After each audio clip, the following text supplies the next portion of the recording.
We're here at the University of Nebraska Plant Science Teaching Greenhouses, and we're looking at some of the hydroponic systems that we're using for a course that we have called Hydroponics for Growing Populations. We have the NFT system, which is called nutrient film technology. And what we have are plants that are grown in an inert product, and we have a solution that runs through a trough that the roots of the plants will just be bathed in that and that they'll grow. Now the purpose behind that is that we can optimize the production of this crop by maximizing all of the inputs that we have in it. We also have some LED lighting that's going to increase the light quality on these plants, because we're kind of in the greenhouse today on a gloomy day, and so we have to supplement that light to give it the qualities it needs to grow at its best. Now the NFT system is called a closed loop system. That means we create a nutrient solution that will circulate through and make a complete cycle.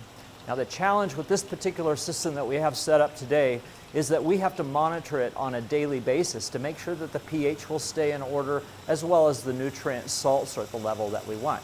So as the plants grow, it means that we have to add a bit more water throughout the system. Now we also have something called a Dutch bucket system, or sometimes called the Beto system.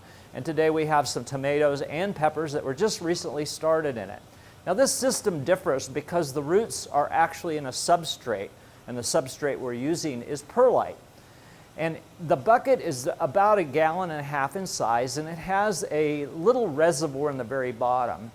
What we do is we have an irrigation system that creates the nutrient solution, keeping the pH in balance for us, as well as the nutrient levels that we're really wanting.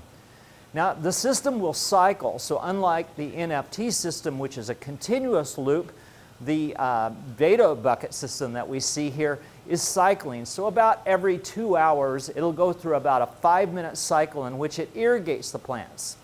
Now the solution will build up in that reservoir. The plants can draw upon that.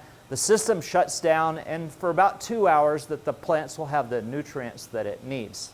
So something that's interesting about the hydroponic system is it's something that a person could do on their own.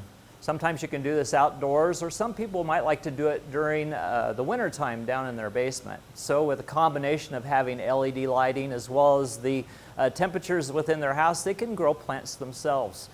These systems may look a little bit complicated, but they're fairly simple in order to set up. We just have a container in which the plants will be grown in.